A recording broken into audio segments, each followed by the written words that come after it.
Welcome to TSO Daily Dose. TSO Daily Dose is our way of connecting with you in these challenging times. Please be sure to like and subscribe to our YouTube channel and connect with us on Facebook with the hashtag TSO Daily Dose. Today's clip is a chat between Principal First Violin, Jenny Owen, and the Artistic Director of the Van Diemen's Band, Julia Fredersdorff. Jenny and Julia are going to lift the lid on everything you've ever wanted to know about the Baroque violin. And they're going to follow this up with the performance of a fiendishly difficult sonata for two violins by Jean-Marie Leclair. Good morning. I'm here today with Julia Fredersdorff. She's Artistic Director of Van Diemen's Band here in Tasmania. Van Diemen's Band specialises in historically informed performance. And as you know, I play with the Tasmanian Symphony, and sometimes I get to play with Van Diemen's Band. So Julia, can you tell us the difference between the Baroque and the modern violin? Sure.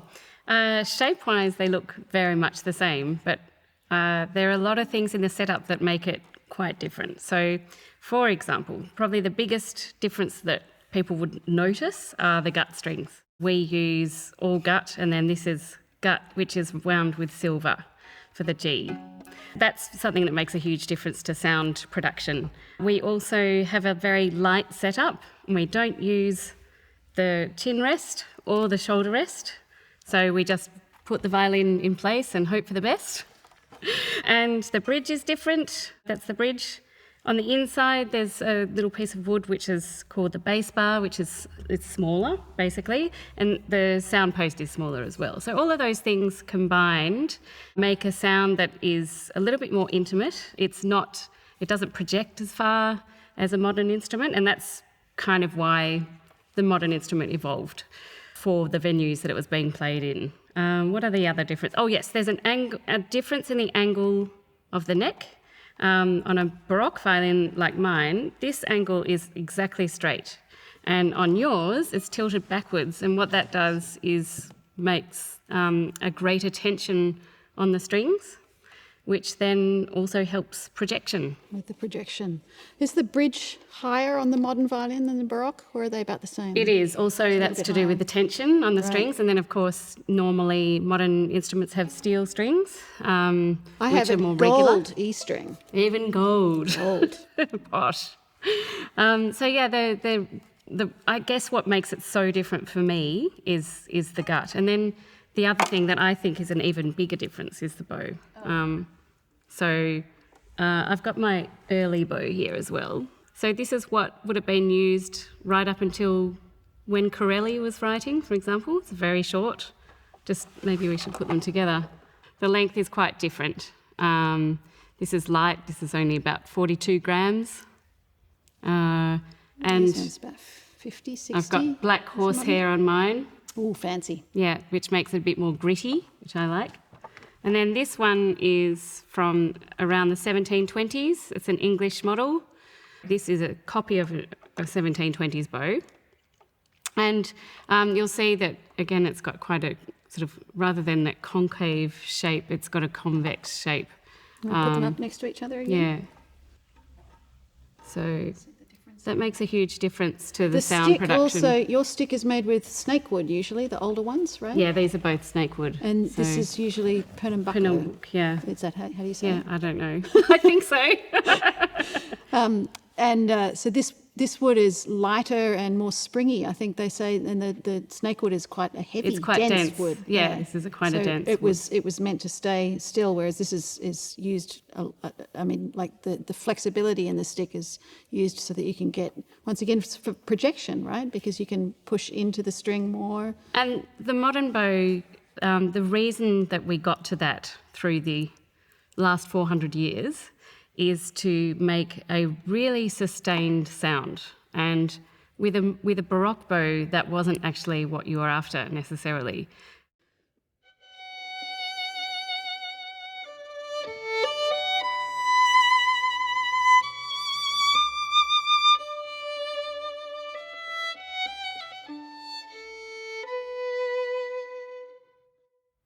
the main purpose of the Baroque bow is to be able to use articulation as an expressive device. So, for example, there's a lot of inflection in ornamentation in French music, for example, like so.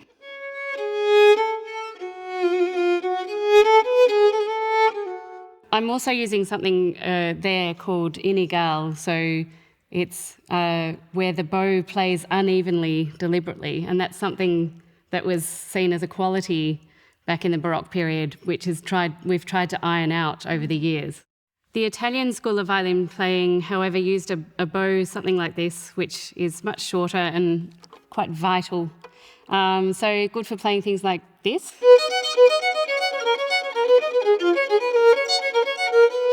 That kind of thing. Apparently Vivaldi used a bow that was about that length, and Corelli certainly did. So I'm going to leap in there. So if I were to play that Corelli, it sounds quite different on my violin. yeah, well, that's C major, and this is how C major sounds in my pitch. So I'm playing at 415 hertz, and that's just one of the pitches that we choose to play at. Again, things were not standardised in the Baroque period, so you just tuned to the local keyboard, which was usually an organ. And so somebody about 30 years ago came up with a standardised Baroque pitch, which is 415 hertz. We also use That's 430. for the A string. Yeah, that's A. Right. So that's A for 415. This one's A440. Which is standard orchestral pitch now. Right, and yours is 415.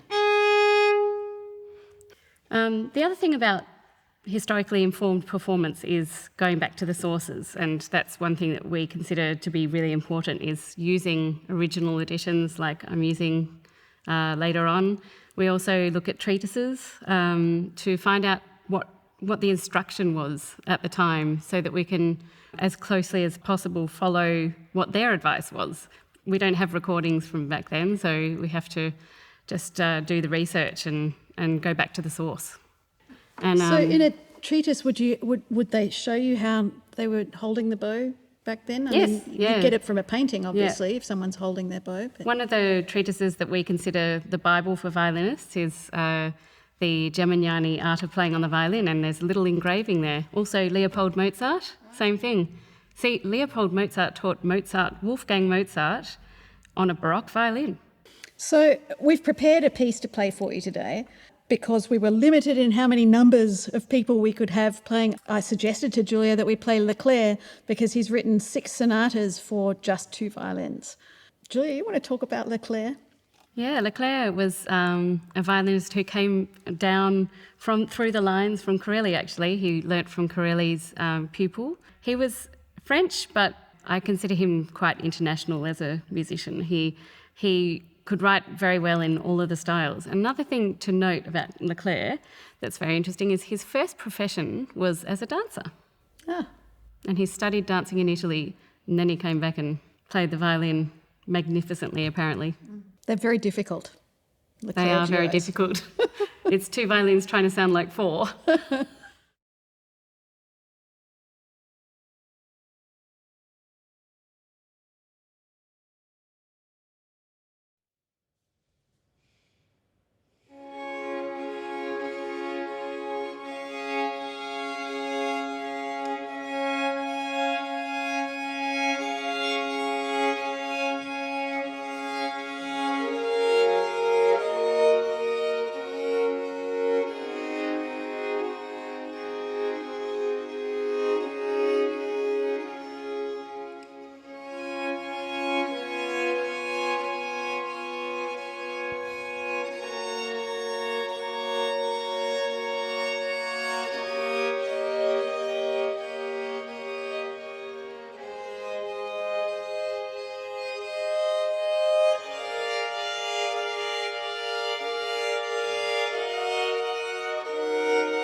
Bye.